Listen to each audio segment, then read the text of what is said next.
مثال دے رہے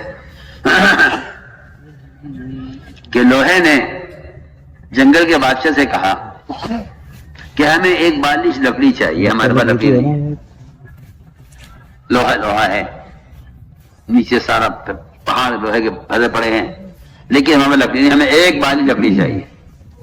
بادشاہ نے کہا دے دو، ہمارا اتنا بڑا جنگل پھیلا ہوا ہے لکڑی کا میلوں میں، ایک بالش لکڑی سے ہمارے کیا فرق پڑ جائے گا۔ لیکن گزرا نے کہا نہیں، ایسا مت کیجیے، وہ نہ مانا اور اس نے ایک بالش لکڑی کو دے دی۔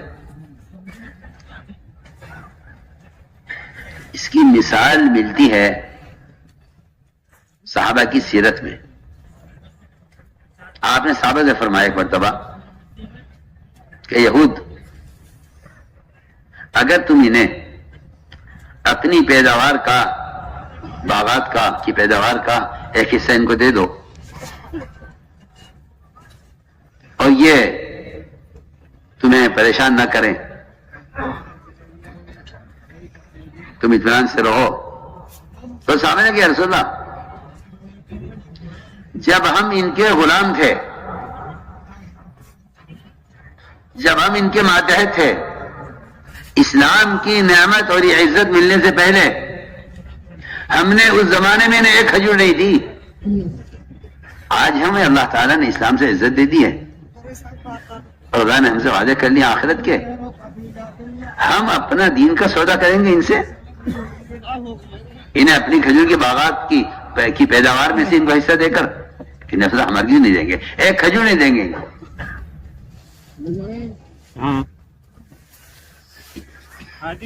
اس لیے کہ دین کا سودا وہ کرتا ہے جس کے سامنے آخرت نہیں ہوتی۔ تو ہمارے بیان میں کہ ایک بالش لکڑی بزرگ نے منع کیا، لیکن بادشاہ مانا نہیں، دے دی اس نے۔ انہوں نے اس لکڑی کو آرے میں لگایا، اس کی ہتھی بنائی آرے کی، اور آپ سب جانتے ہیں کہ بڑھئی کا کوئی اوزار ایسا نہیں ہوتا لوہا کا لکڑی کاٹنے کا جس میں لکڑی شامل نہ ہو۔ دیکھ لیا، نہانی ہے، بسولا ہے، رندا ہے، آری ہے، سب کے اندر لکڑی کے ساتھ لکڑی لگی ہوتی ہے، لوہے کے ساتھ۔ اس لکڑی کی وجہ سے اس لوہے میں کاٹنے کی طاقت ہے۔ اگر آپ بغیر ہتھی کے اور بغیر دستے کے اگر آپ جو ہے آرے کو پکڑیں گے تو آپ کا ہاتھ کٹے گا، لکڑی نہیں کٹے گی۔ وہ جو طاقت کاٹنے کی ہے وہ اس دستے کی ہے جس کو آپ نے ہاتھ سے پکڑا ہوا ہے۔ میں آپ کو بہت اچھی مثال دے رہا ہوں، کوئی اگر سمجھ رکھتا ہو میری بات کو سمجھنے کی، میں بہت بنیادی بات عرض کرنا۔ اس نے دے دیا، انہوں نے وہ ہتھی لگائی اس میں آرے میں اور پورا جنگل کاٹ کے ختم کر دیا۔ دیکھیے یہ موسیٰ کے بیان سے میں مثال عرض کر رہا ہوں کہ اگر تم نے تھوڑا سا دین چھوڑ دیا یہ کہہ کر کہ ہاں اتنا سے لے جاؤ، اس میں کم سے ہمارا کوئی کمی نہیں پڑتی، اس سے کوئی حرج نہیں ہے، لے جاؤ۔ جب لکڑی نے شکایت کی لوہے سے اور یہ کہا کہ تو مجھے اتنی بے دردی سے کاٹ دیتا ہے، بڑے بڑے تناور درخت ہوئے ایک آرے کے اشارے سے کٹ جاتے ہیں، تو لوہے نے یہ کہا لکڑی سے کہ میں تجھے کبھی نہیں کاٹ سکتا تھا، تیرا کچھ حصہ میرے ساتھ شامل ہے۔ میں بہت کام کی بات آپ سے کہہ رہا ہوں، تیرا کچھ حصہ میرے ساتھ شامل ہے، میں تجھے نہیں کاٹ سکتا تھا، وہ تو تیرا کوئی حصہ میرے ساتھ شامل ہے، اس لیے میں تجھے کاٹ رہا ہوں بے دردی سے، کیونکہ میں تو صاف عرض کرتا ہوں کہ جب مسلمانوں میں دنیاوی مصلحتوں کی وجہ سے یہ نفاق پیدا ہو جائے گا کہ وہ قومیت کے اعتبار سے مسلمان ہوں گے اور اپنی فکر اور سوچ اور عملی اعتبار سے وہ غیروں کے ساتھ ہوں گے، تو میں آپ سے صاف عرض کرتا ہوں کہ یہ مثال فٹ بیٹھتی ہے یہاں آ کر کہ کچھ حصہ ان کا ان کے ساتھ شامل ہے جس اس جنگل کو کاٹنے میں اور اس سارے درختوں کو برباد کرنے کے لیے کافی ہو گیا ہے۔ ہم آپ کو مثال دے رہے ہیں۔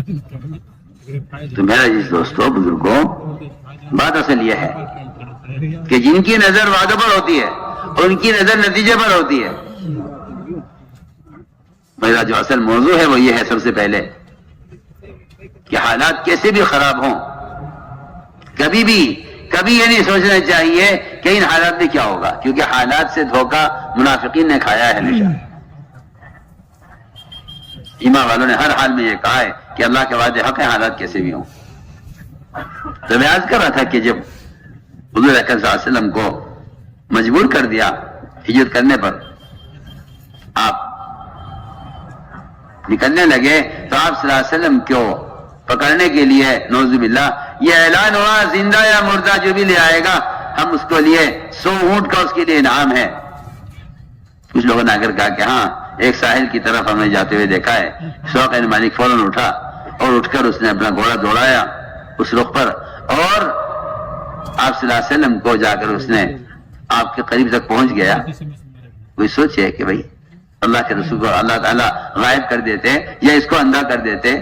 نہیں، کیونکہ نصرت کا جو کمال ہے وہ بشریت کے ساتھ ہے. سنیے میں کیا کہہ رہا ہوں، نصرت کا کمال بشریت کے ساتھ ہے کہ دشمن سامنے ہے اور دشمن کو آپ پر حملہ کرنے کا پورا اختیار ہے اور کوئی رکاوٹ نہیں ہے. پھر پتہ چلے آپ کو کہ اللہ کی غیبی نصرت کیا ہوتی ہے. چنانچہ سراقہ آپ کے قریب آ گیا اور اس لیے رونے لگے.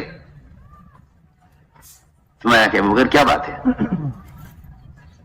کہ جی میں تو آپ کے لیے رو رہا ہوں کہ آپ پر حملہ نہ کر دے. اللہ تعالیٰ کا وعدہ ہے کہ جو اللہ تعالیٰ کا پیغام اندر تک پہنچاتے ہیں اللہ تعالیٰ ان کے ساتھ 2 کام کرتے ہیں.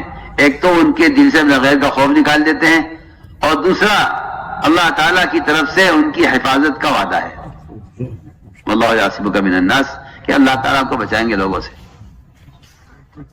سراقہ نے جب آپ کی طرف بڑھنے کا ارادہ کیا تو اس کے گھوڑے کے پاؤں پتھریلی جگہ پر پتھر پر کھڑا ہوا تھا، اس کے اندر دھس گئے. وہ سمجھ گیا کہ یہ محمد کی دعا ہے صلی اللہ علیہ وسلم، یہ میرے گھوڑے کے پاؤں.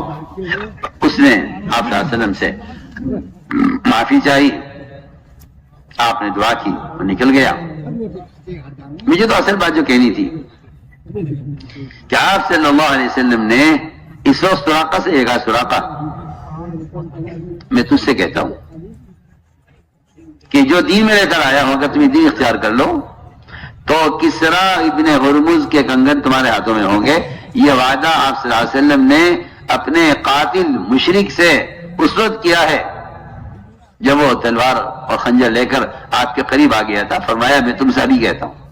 آپ سنیے نا، ایک آدمی مکہ مکرمہ سے چھپ کر نکل رہا ہے لیکن اس کی نظر وعدے پر ایسی ہے، دین سے کامیابی پر جو وعدے ہیں، دین سے کامیابی کے جو وعدے ہیں اس وعدے کو آپ یاد دلا رہے. سراقہ تم سے کہتا ہوں کہ کس طرح کے تمہارے ہاتھوں میں ہوں گے. ایک مشرک سے میں دوسرا واقعہ میں نے عرض کر دیا ہے کہ ایک مشرک سے آپ وعدہ کر رہے ہیں جو آپ کے قتل کے لیے آپ کے قریب آ گیا ہے اور آپ کو قتل کرنا چاہتا ہے. آپ اسے فرما رہے ہیں کہ سراقہ میں تم سے کہتا ہوں اگر تم اس دین کو اختیار کر لو تو تم دیکھو گے کہ کسرا کے گن تمہارے ہاتھوں میں ہوں گے. اللہ نے دکھلایا، آپ کی وفات ہو گئی، اس کی وفات ہو گئی. حضرت عمر کے زمانے میں کسرا کا وہ صندوق لایا گیا جس میں کسرا کے اپنے بدن میں استعمال کا سامان تھا.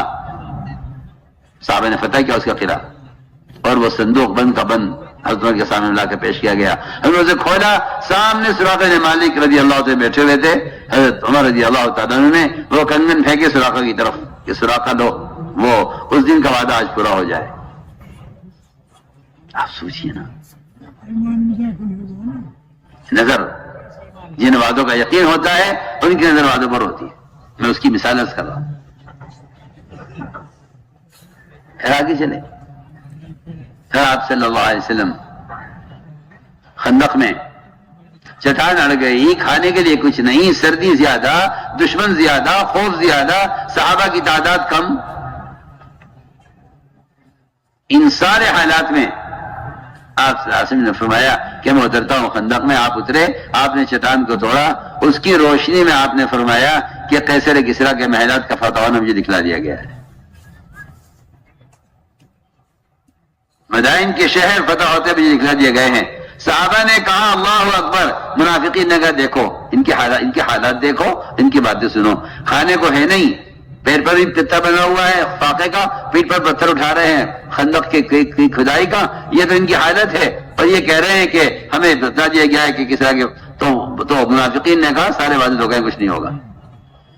کیونکہ منافق کی نظر حالات پر ہے, مومن کی نظر وعدوں پر ہے. اسی لیے منافقین پیچھے ہٹ گئے کہ یہاں سے چلو, حالات ان کے ٹھیک نہیں ہیں. آج ہی میں آپ سے کہتا ہوں, مسلمان وہ بات مسلمانوں کی خستہ حالی کو دیکھ کر یہ فیصلہ کر لیتا ہے کہ نہیں بھائی وہ دنیا والوں کے ساتھ ہی ٹھیک ہے, میرا تو گزارا, اس لیے کہ یہ تو بڑے حالات میں ہیں. جی ہاں, تو میں نے صاف بات عرض کر دی ہے کہ جنہیں اللہ کے وعدوں کا یقین نہیں ہوتا وہ دین پر قائم نہیں رہ سکتے. وہ بے دینی اختیاری اس لیے کریں گے کہ انہیں وعدوں کا یقین نہیں ہے. حضور اکرم صلی اللہ علیہ وسلم صحابہ کو لے کر حدیبیہ میں عمرے کے لیے آئے. آپ کو روک دیا گیا عمرے سے, اور یہ کہا سہیل ابن عمر آئے. آپ نے فرمایا دیکھو سہیل آ رہے ہیں, معاملہ اب آسان ہو جائے گا. اس بات کو واقعی کوئی سمجھا نہیں کہ سہیل کے آنے سے معاملے کے آسان ہونے کیا مطلب ہے. آپ میری بات پہ توجہ دیں گے. سہیل ابن عمر آئے, آپ ان کے نام سے فائل نکالی کہ معاملہ آسان ہو جائے گا. ہم یہ سوچتے ہیں سب کہ اس کا مطلب یہ ہوگا کہ آپ صلی اللہ علیہ وسلم